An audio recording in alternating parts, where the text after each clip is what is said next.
Great Studios podcast with my guy back. I've been doing a couple of back-to-backs, man. But the guy Adonis Eats is in the building, man. How you doing, sir? I'm good, man.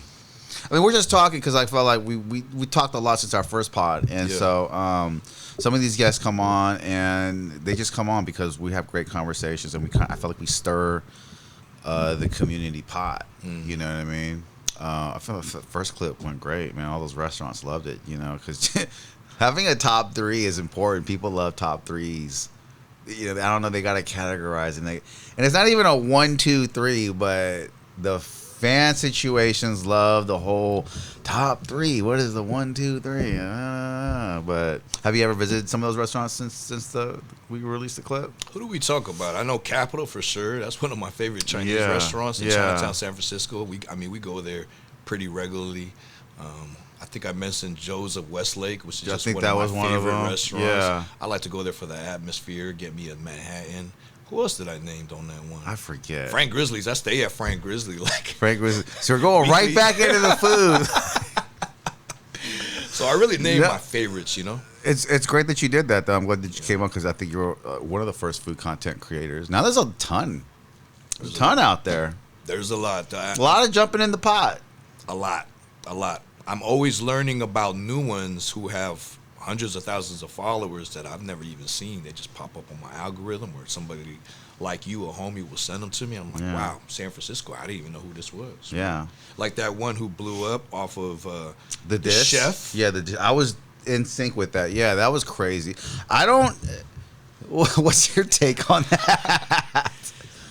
You know, my take on that is I personally feel like I have a responsibility when you have a platform. So I'm very careful not to put any negative stuff about a restaurant, because I know that if I say something negative about a restaurant, it could potentially take away money from that small business. So I feel like I have that responsibility, and that's why I always say if I don't like something, I just don't talk about it. Yeah, that was it for me. That I don't know how people feel about that. I don't want to get Jimmy Kimmel here, but like I don't think it's okay. And I come from an older generation, so please disregard everything that I say, younger generation, and hate me. That's fine. Like, not totally hate me. But like, do you know how hard it is to start a business? And for you to have influence as an influencer and say, oh, well, she doesn't deserve free food because she doesn't have enough followers. That's a guy that's trying to be funny. Like, that's a guy who never made it as a comic and who's a cook. And it's just a snide remark, you know, and it needs to be taught, not on camera, to your following who's going to love everything you do because you're going to feel victimized. Nah, man, I think there's some karma for that. I think there's I think you should not start a business unless you tend to be vocably perfect in everything you do. And I don't think she is that type of person that would say rude stuff. And I think the guy that did say was absolutely rude, but there's no judge and jury, you know. So if people feel that the personality wants to cancel that restaurant, like, cool. But to me, nah, that was a little overboard, bro. Like, it was just, he didn't mean to be that mean. He didn't talk about your looks or anything like that. But I'm not the judge and jury either, you know. So if the consensus felt like, hey, man, let's just cancel this restaurant, that's exactly what kind of happened. That was kind of crazy to me, though. Yeah, very. It's game changing. There's some things to think about. One thing I believe is that there's a lot of content going on, and there's no rules to this. Mm-hmm. I'm figuring this out as I go. But are you a food critic when you create content? I'm not a food critic. I say that because if I was a food critic, that I would actually talk about the negatives of a restaurant that I experience. I don't. I only really share the food that I actually enjoy. But if you're a food critic, you got to be objective. And what do I mean by that? Well, you really shouldn't be getting compensated, which includes getting free food. Because if you get compensated and you get free food, there's going to be a bias. Mm-hmm. Now, foodies out there, they don't understand that. They believe that they can still take free food, and I'm still being honest. But the fact of the matter is, if you're doing an audit, if you're doing a review, You're not objective. And that's why there's rules for people who actually get paid as critics. They can't go to big of promotional events. They're not supposed to take free food, and they try to stay anonymous, which is impossible if you're a social media influencer, to use the word, I don't have a better term. No, I agree because the restaurants I talk to, because I do media, and it's like, I'll meet a great restaurant. I'm not a food influencer, but I go eat there. I'm like, this is great food. Are you guys doing well? They're like, no. And so every time I talk to them, it's like, well, why don't you root out to food influencers? Right? That's what we all say. And they all go, well, they all try to charge an exorbitant amount. And you kind of see the balance. And I'm not knocking it, right? Because it's like, I totally get both sides of the dilemma. And it's such an interesting play. Like, you have the food influencer do a review for a restaurant for nothing. Your restaurant gets hella business from that person's content creating, okay? From their person and all that. And right, they're not a critic. They're not culinary trained, and I don't think that matters for anything, because as a public, I don't want to go to culinary places all the time. I just want like whatever's $10 and hella good for my $10, and keep me current on how they're preparing their food. And so they're just in this like balance where, okay, now they're blowing up. Now I want to get paid. And so, because there's a couple of influencers out there that I think they're so amazing. Because I was thinking about doing a channel, but only were places I don't like. Because I think those are my favorite reviews, where people are hella real and they just start blasting the food. And I just think it's funny, but you cannot keep that up. I don't know how you can show your face doing that, because restaurants would like ban you from even, you know what I mean? But it's such like a slippery slope, man. Because like, you're either gonna, show it some love and it'll blow up, or you hate it, it dies, or they could just kind of tell, like, this guy's being paid for his influencing right now, which I feel like a lot of it is. You can kind of just tell, like, okay, you hella like everything, like they paid you, they gave it to you for free. I mean, because I'm always thinking as you're eating it, like, how can you diss them right there? Like, you know what I mean? Like, well, here's the deal. If I have a restaurant and you're a food influencer and you hit me up in my DMs and you say, hey, if you give me $5,000, I'll come over and do a video for you, I'm going to be honest, right? Then someone else, I know this information because we speak to each other as small businesses, right? And then you come over here and you trash their food.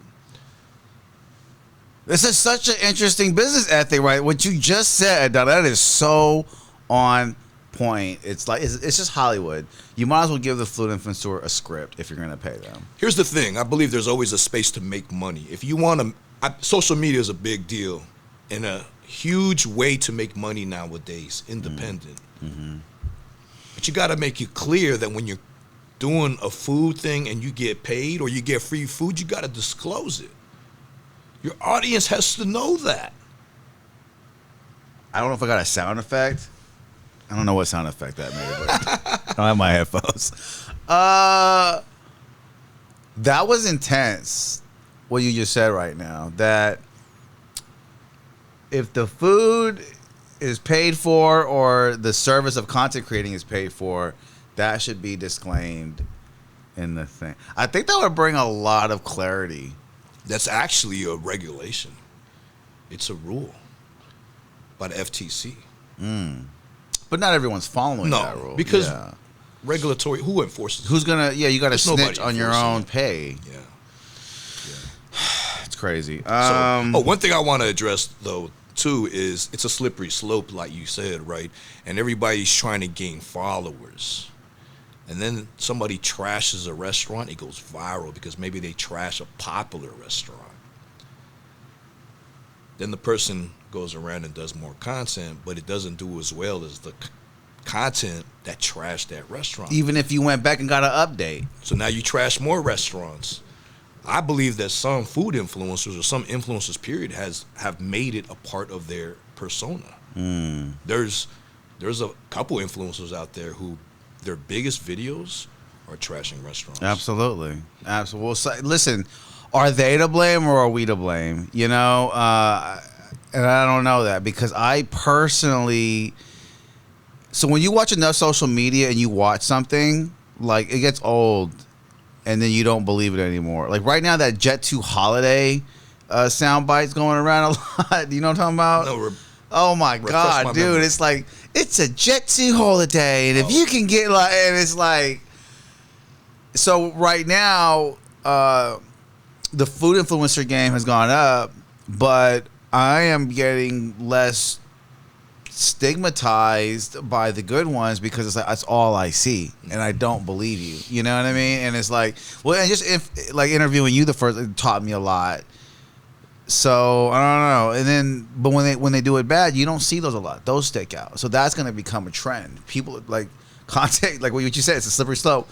And now you're destroying businesses for a trend. And I know it's not your fault. You didn't destroy that, but like, it's almost biblical, man. Like not having an understanding of your power, acting ignorant about it. That's on you, right? If you weren't aware about it. But there's at some point where you're gonna be aware about it, of your power and influence, and then you have moral decisions to make. And it's just a slippery slope, like you said, like we both said, like it's for entertainment, so it gets views. Those are the most views you got. But God, there's all those connotations behind it. That business could go on. They could lose an employee. You know what I mean? It's just, and the restaurants are the hardest ones to make. Like, you don't make a lot of money, and the way they work hard, they really work hard. Because other businesses sell product, move product, whatever. Like, they're making shit, and keeping up with codes and regulations. It's dramatically intense, man. Yeah, I'm reminded of that Spider-Man quote.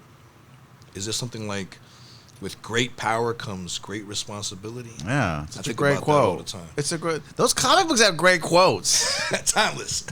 Like now the world's ending. Like they seem all prophetic, man. Yeah. So life's been lifing for you. Yeah. I'm having it's very enriching for my soul. It's very fulfilling for me to do what I've been doing, to go from food content to riding the wave and doing more community stuff. And that happens really organically, right? It's just like how we met.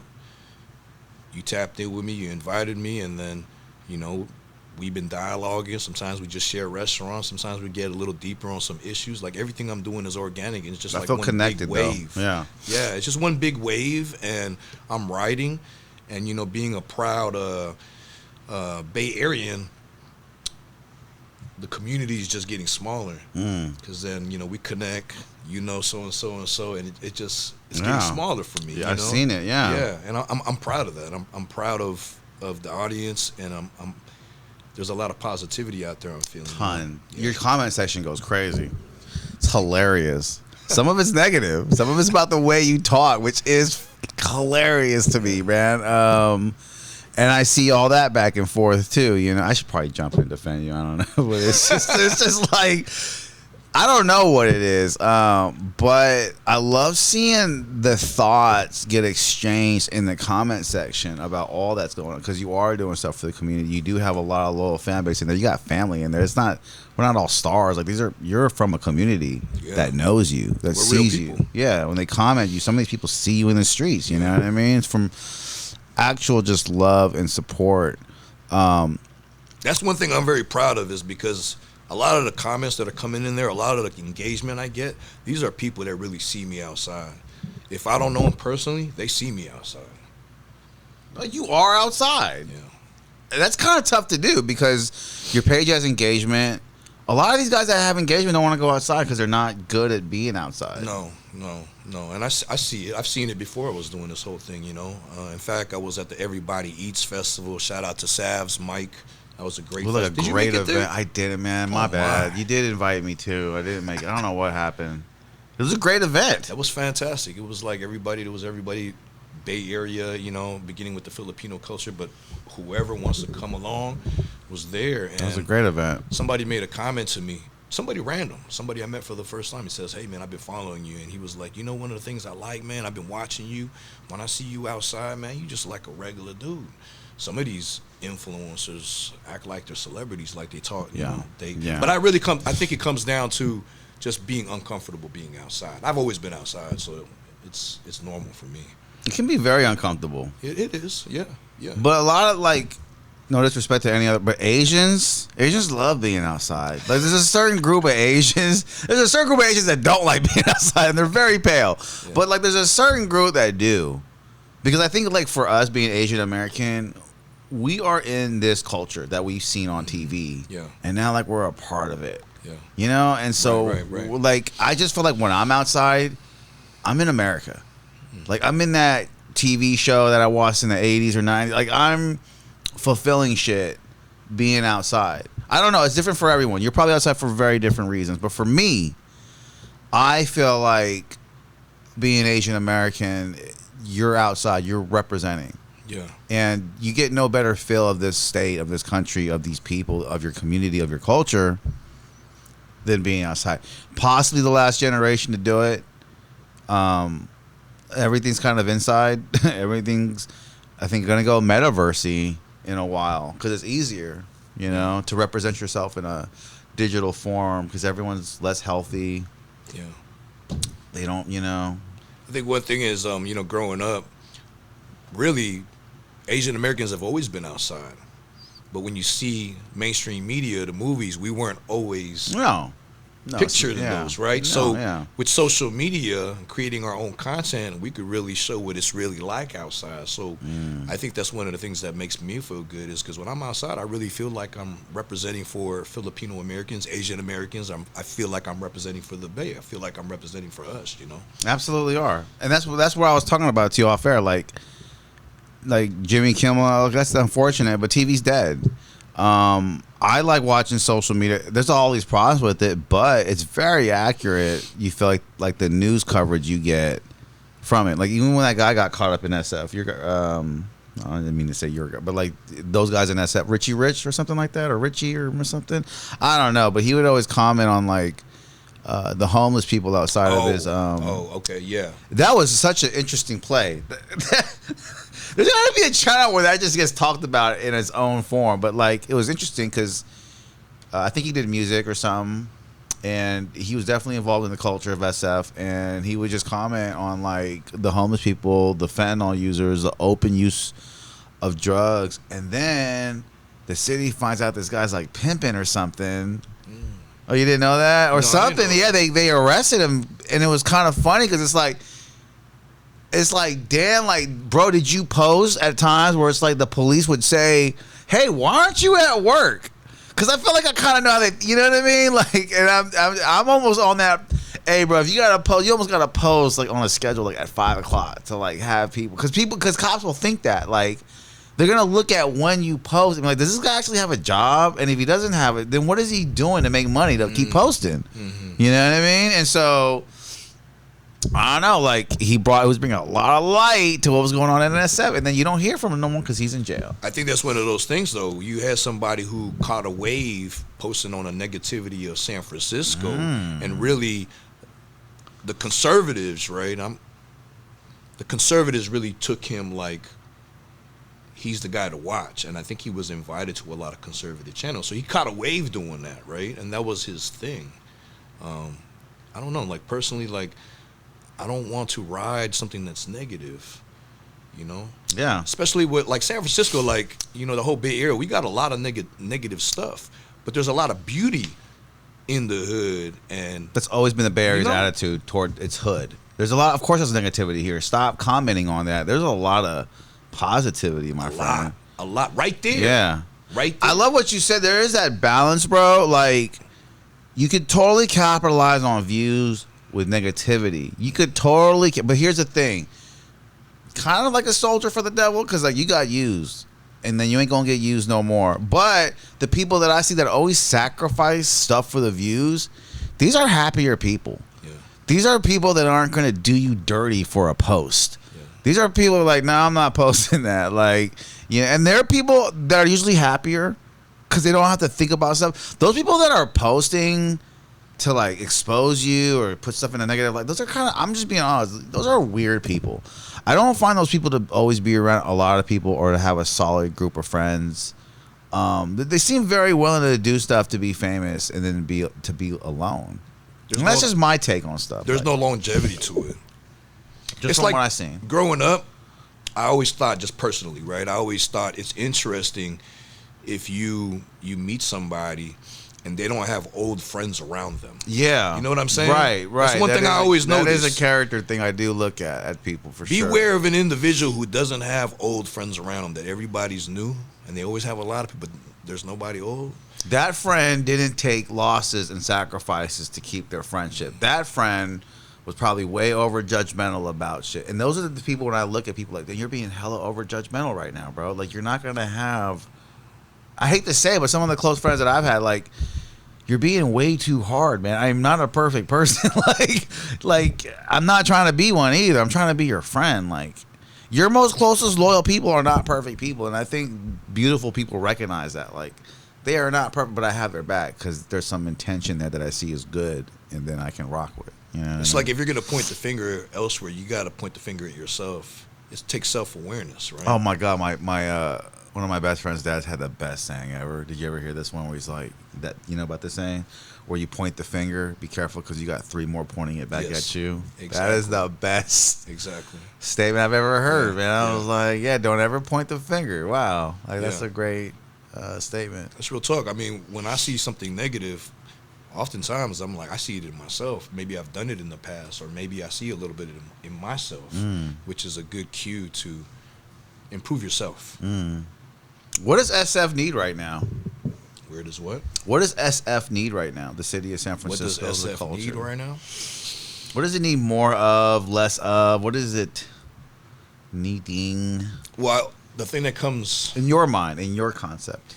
Well, when I was growing up, every neighborhood you went into in San Francisco, there were always kids playing outside.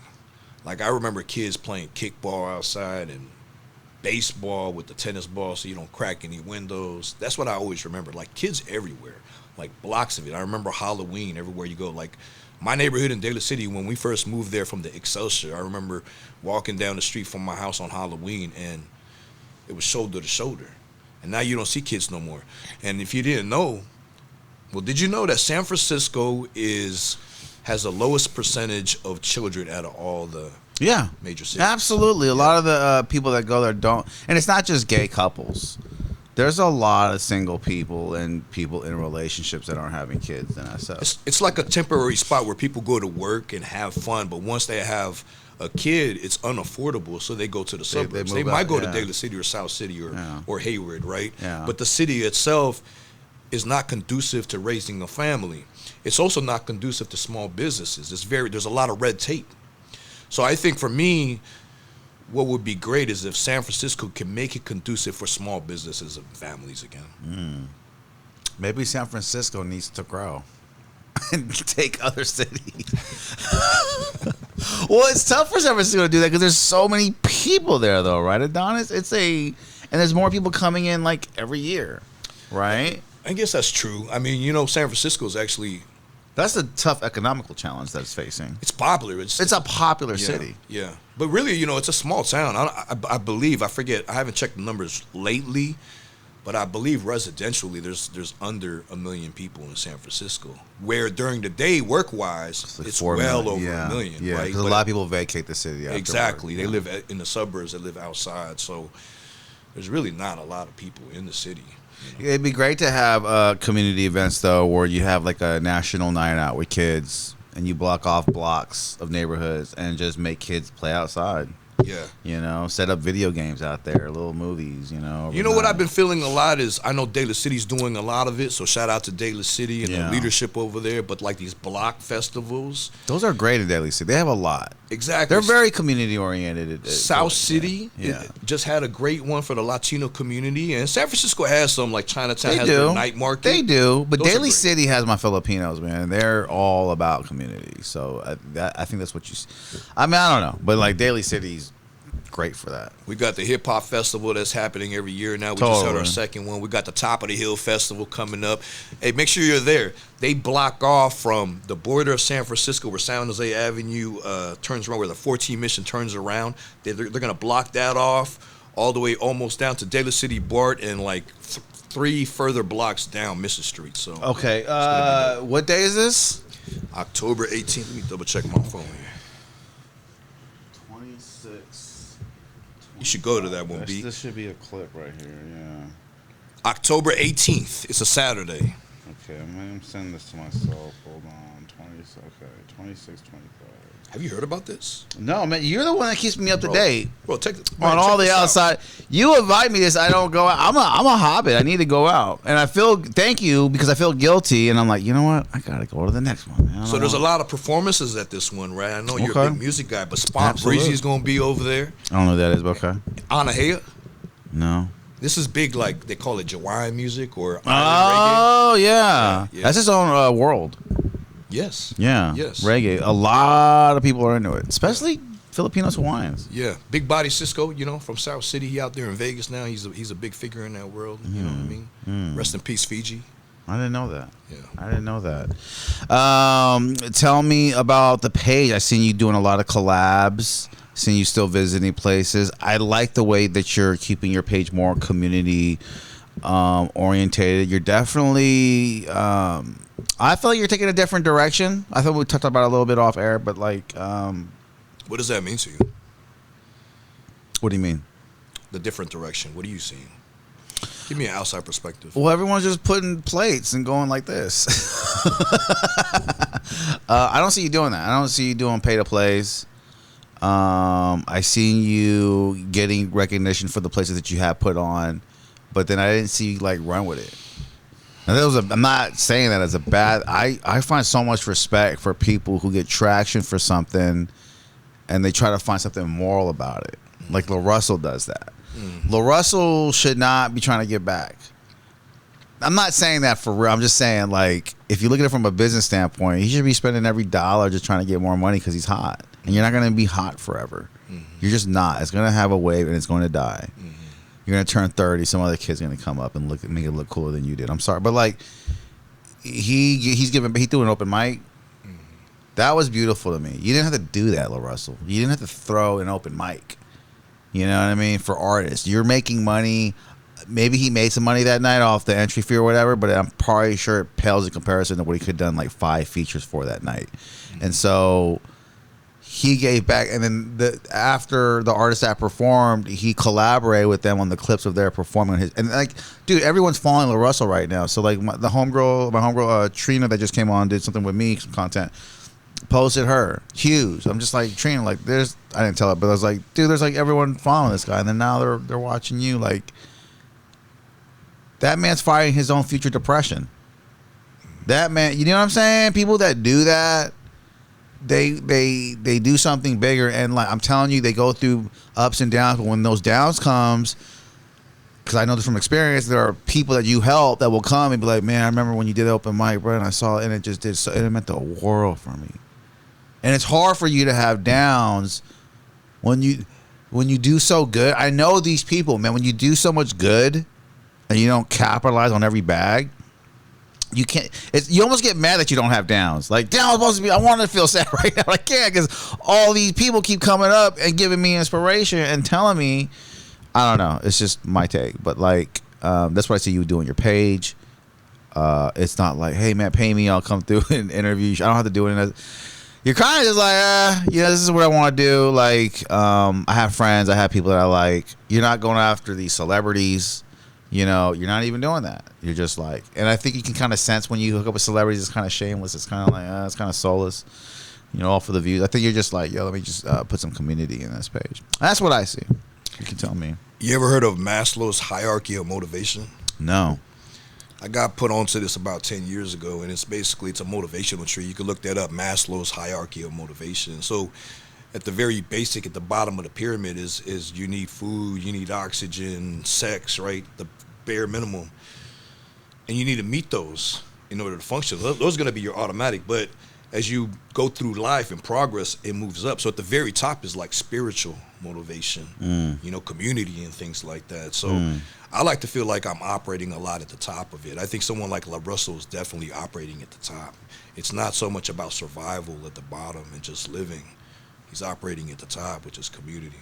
You should take a look at that model. That's Send me that link after DM it to me. I'm interested in taking a look at that because I'm just finding all sorts of influences. You heard of this guy named Bashar? No.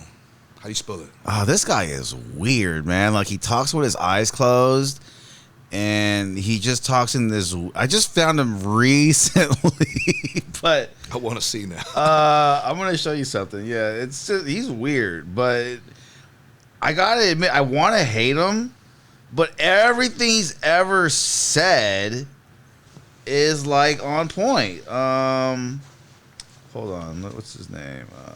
Bashar. Hey, you got a tissue? I don't. Let me get you one from the office. No, I just want to spit something out. You got a trash can or something? You can do it on this. On my Comcast bill. Got to sit in my mouth.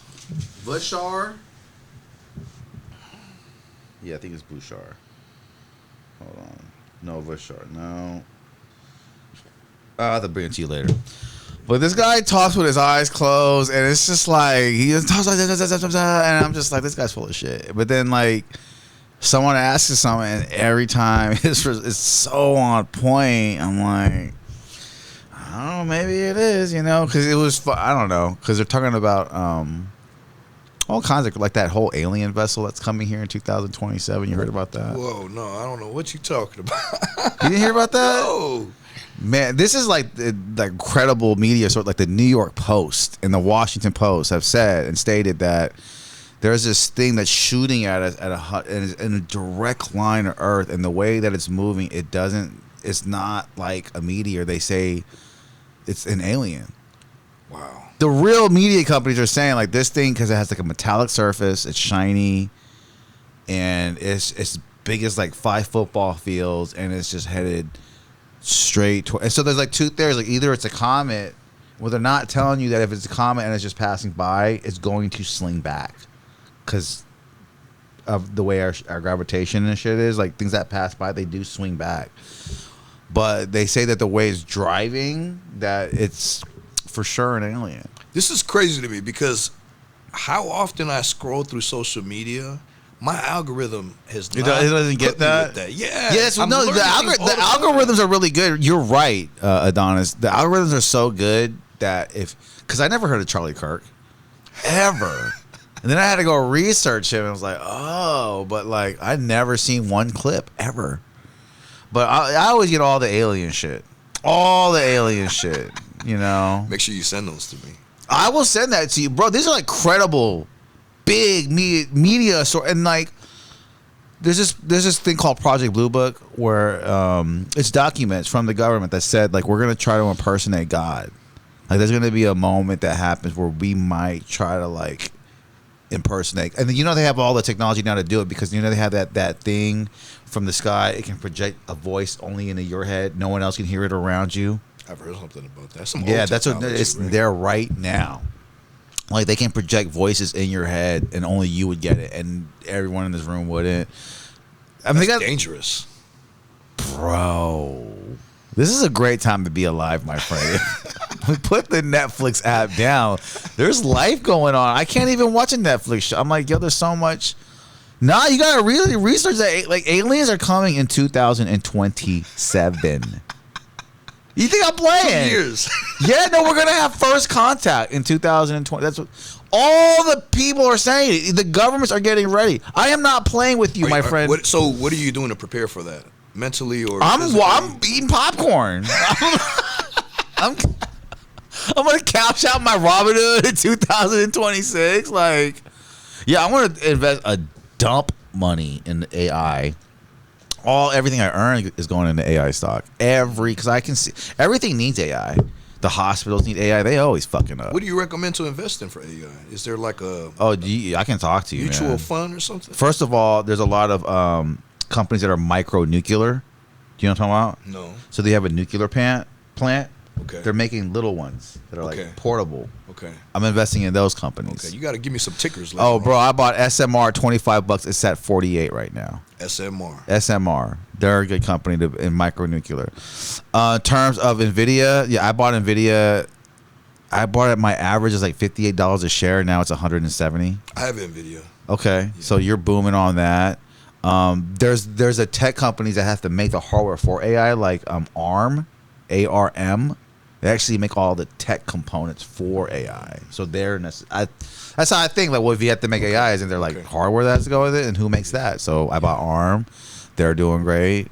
I think sleepers like AMD, because they make processors too, like NVIDIA. They're not as good as NVIDIA, but they're in the game. Yeah. And I think America's the leading outsource of AI with China.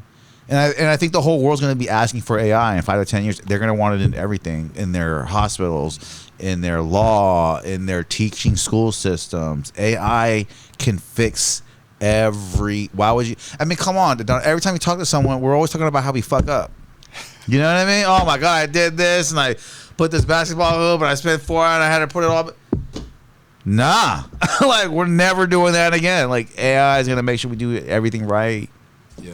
Your mom's not going to get misdiagnosed with the wrong cancer. It's just everything needs it. So, you know what I've been using AI for? I've been using ChatGPT a lot, right? And some celebrities have talked about this. And you got to be careful with what you tell AI because you're not protected, okay? So just know it can come back to haunt you. It can come back to haunt you. It might be a girl Tesla bot, your future wife. And remember everything you looked at. Yeah. Like, but sometimes, like something superficial, thing. Like if I'm dealing with a difficult person or if I have to address something, I'll literally ask, or something that's just floating around my head bothering me.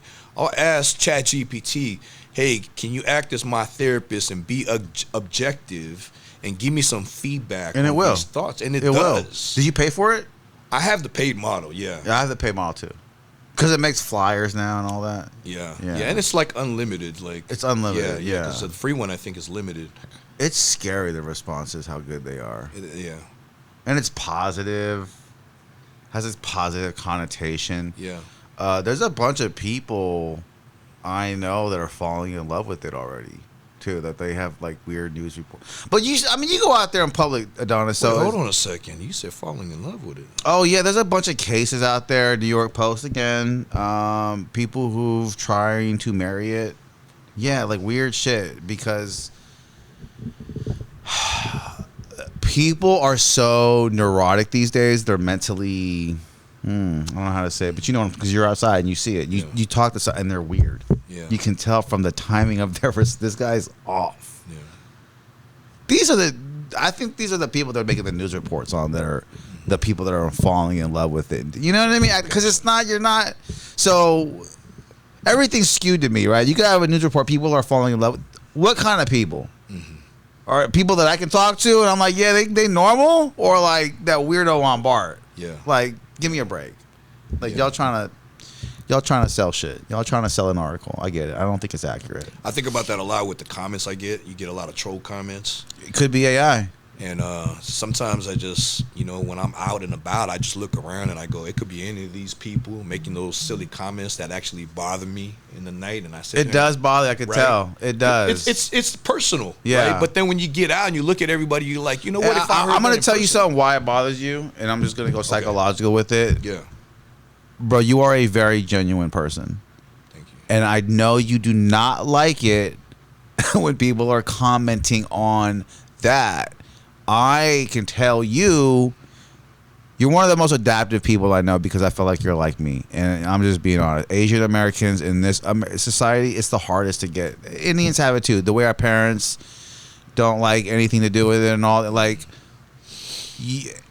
and so for those person that criticize, it's an anger thing because, oh, you get to criticize me in a moral of black and white. Good for you, because you're a pre-mixed European who doesn't have any type of history other than Coca-Cola, or Latin people who are and other races who can be inherently racist toward Asians. And it's like I'm not knocking anyone. I'm just saying, like, but that's what you get upset about. I'm just telling you, bro.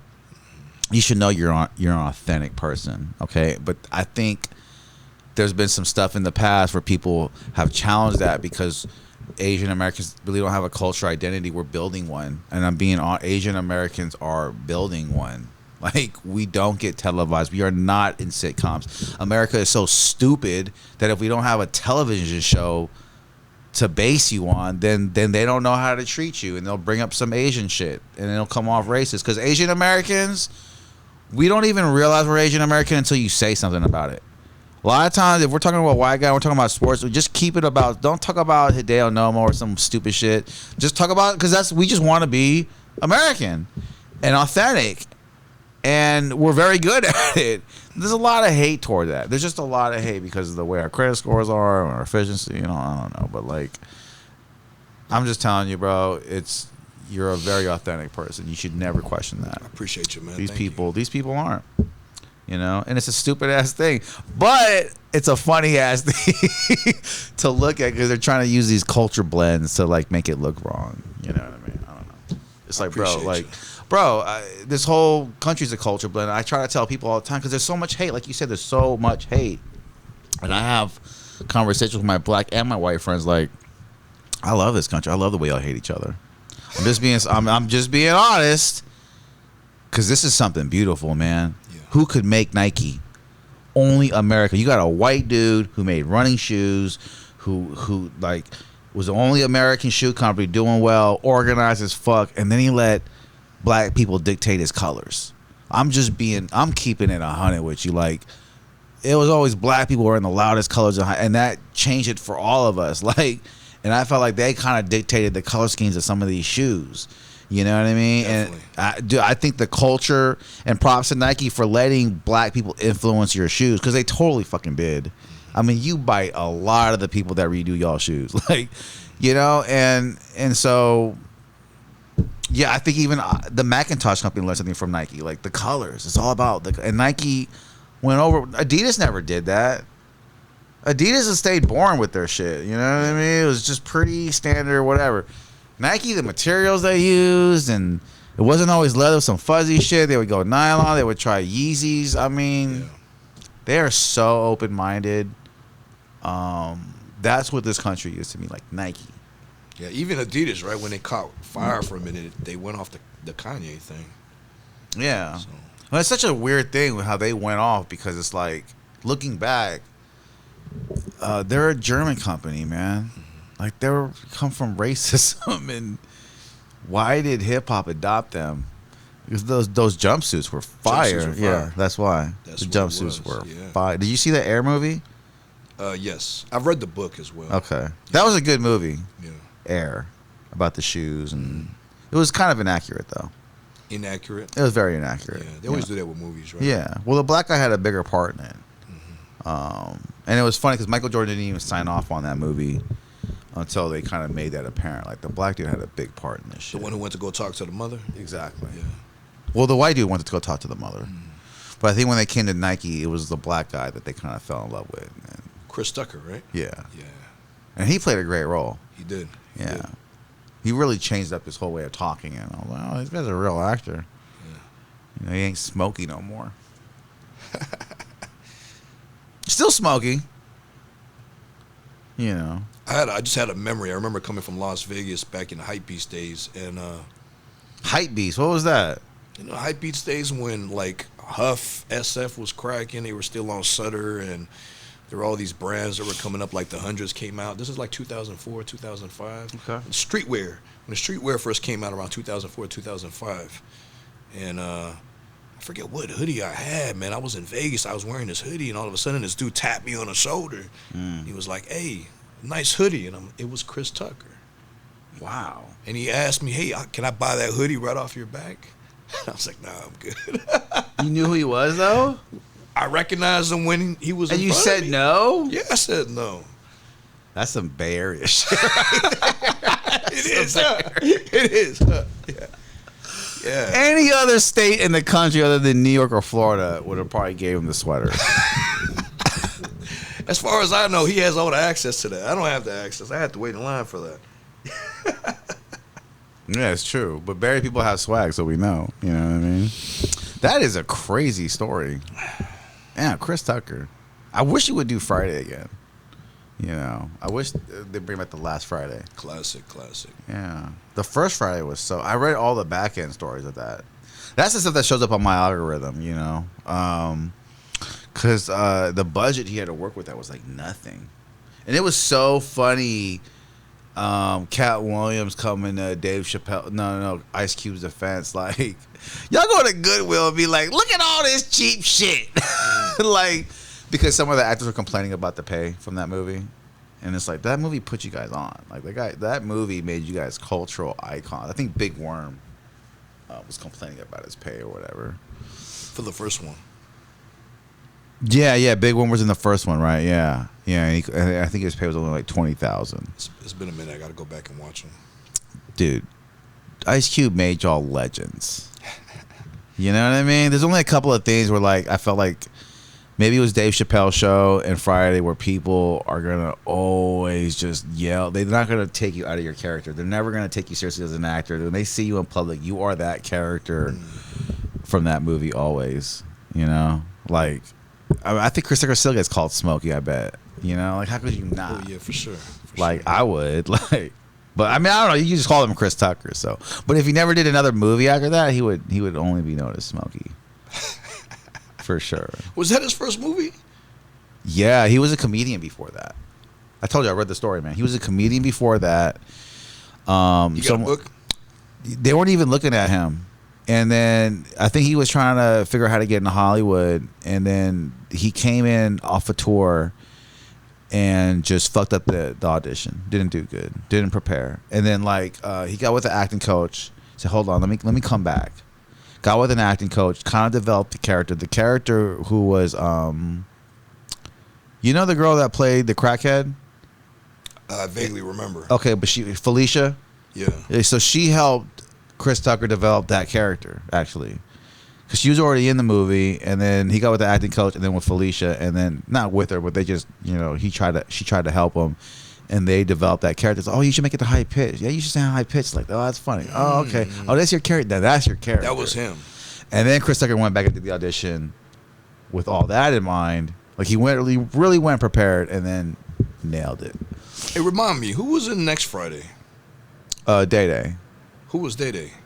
I don't know his name, but that was his cousin, right? Ice Cube's cousin. Yeah. Who played Day Day? Hold on, we got. Who played Day Day in Next Friday? I need to do that more. Mike Epps. You know what? I had a brain fart. God damn, Mike Epps is funny. It was Mike Epps that tried to buy my hood. Was it? Next Friday, that's what it was. I was thinking about it like, wait, no. That makes a lot of sense because Mike Epps is in Vegas and the Bay a lot. That was Top Flight Security, right? He was like, we're Top Yes. Flight. Yeah, that's who. Is that what it is? He's in Vegas a lot? Well, Mike Epps actually tours and does comedies. And so he's in Oakland and Vegas a lot. Yeah, that's who it was. So yeah, he Mike still Epps travels. Yeah, Chris Tucker doesn't. No, that's why I was like Chris Tucker. No, that's it was wild. Mike Epps. Chris Tucker is very private. Like he has rush hour money. Like he ain't gotta do shit. I know. I recall when he tapped, he knew who he was, and I don't remember what year that was. 2005. Yeah.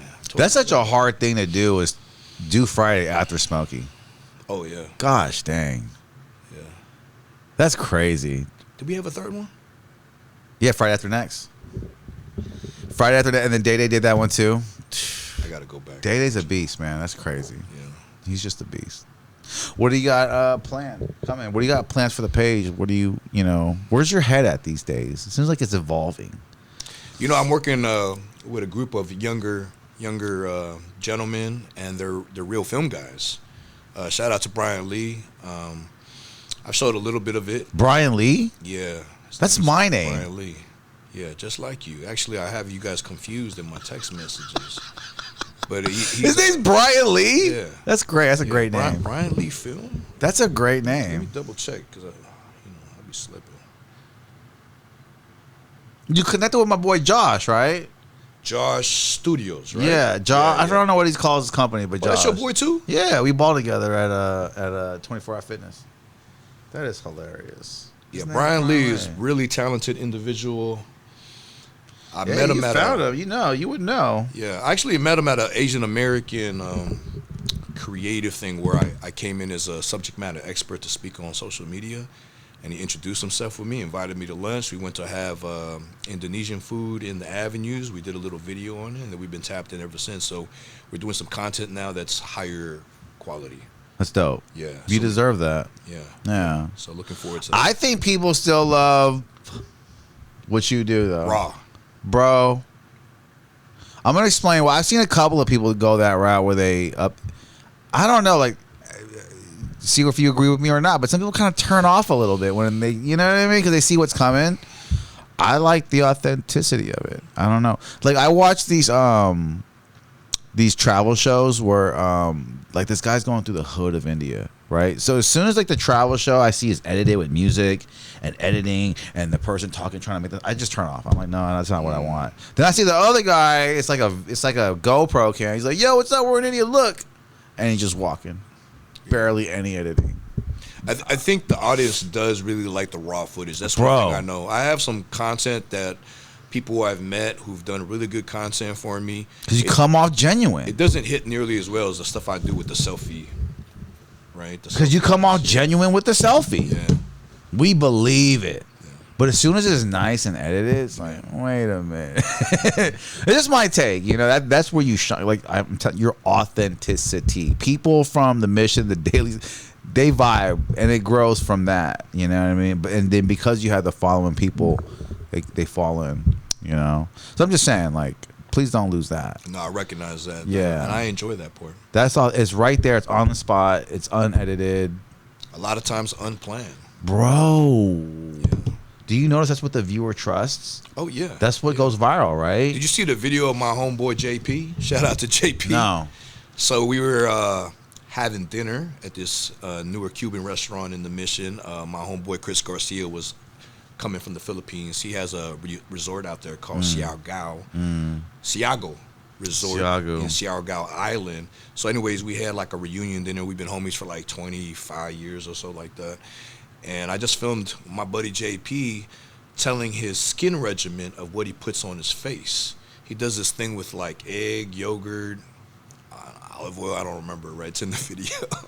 That sounds like it makes sense though. Egg, yogurt, okay. But he's just talking. We're sipping a little bit, and I just filmed him. He didn't even know I was filming. But it's like the vibe, but the way he's saying it, he's one of those dudes who, when he speaks, you can't really tell if he's being serious or not. Or sarcastic. Yeah, but he's joking, but he's also serious. He's really Asian. Does this stuff, and I filmed it, and I posted it as a reel, and it's got like 1.5 million views on it. That's viral. When it hits the milli, it's viral. Real Asian Americans just having dinner, old buddies, raw footage. I'm just being like the edited, very nice. I don't see those hit a lot unless they already have engagement already on that level. You know what I mean? But it's the ones that are just authentic. They come off very authentic. Like, oh my God, that happened in the moment. Yeah, those are the ones I fall for. Like, it's just, you know, especially with content creators, like the vloggers that travel. Like, the less editing, the better. If I hear any music, I turn it off. I'm just like, no, I know you purchase unedited, copyright-free music on YouTube. It's all the same shit. Yeah. Delete, you know. There's just something too that, like with the food creators too. Like, I feel like some of the ones that hit more are the more like you said, the negative ones. Negative can kind of come off as authentic. You know what I mean? It's like, oh, you're being truthful, you know, because you don't. That's what they say in the comments. You're the only honest foodie out there. Yeah, it's not true. But it's a squirrely game. We both agree. I gotta go back down that rag. It's a weird thing. I wish they do a documentary on food content creators though, because it's changing the game. It is. It's changing a lot. It's like you see good restaurants not even going into unless they have a food content creator that went through there. Someone reminded me, you know, the thing about this game is when this food stuff started, they weren't trying to get paid off of it. They were really showing these restaurants out of love. And it's changed because obviously now if you're not making money, if you're barely surviving out there and then you got an audience, well, now I want to get paid. Absolutely. Right? But we're using the same format, which is what used to be off strength. It makes sense because if you're doing stuff for the love, like it's tough, right? Because for a restaurant, they don't love you and they're making hella money now off your work. But if you did it to like get 10 kids in Somalia fed, so you'd feel good off that. You could maybe do it again for free. Yeah. And make more content, right? But it's just the fact that this restaurant's booming. I think that's what sours them a little bit. Like, you know, I need to get paid too because I'm helping you make money. Yeah. You know, so I see the thing in that. It's not like you're helping old ladies across the street content. I'll say what I'm trying to lean into now is like I've reached out to you and I say, hey, you know, how about we just have lunch? Yeah. You take me to a spot. Right. And in reality, we're going to help the business because obviously that is Brian's regular restaurant that he goes to, but It's a good we spot. get to show you too. That'd be cool. Yeah. Yeah. Are we doing that? That's what I want to do. All right. Are we doing that today still? Yeah. Okay. All right. Where we going? I don't know. I was gonna go to Gosney's Kebabs. I really like Gosney. Wherever you want. All right, let's go. You want to go right now? We're good. We got Let's enough do for the it. pod. Let's Let's do go. it. All right, we're gonna head out. Create Studios podcast with my guy Adonis Eats, man, in the building, man. All right, we're gonna get out of here and go get some kebabs. Slater. Let's do that.